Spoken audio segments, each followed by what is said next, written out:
How to change distance units in Google Maps. Here's how to do it. First, open the Google Maps app on your iPhone.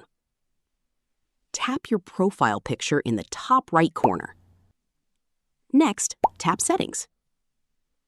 Then, tap on the App and Display. Now, tap Distance Units.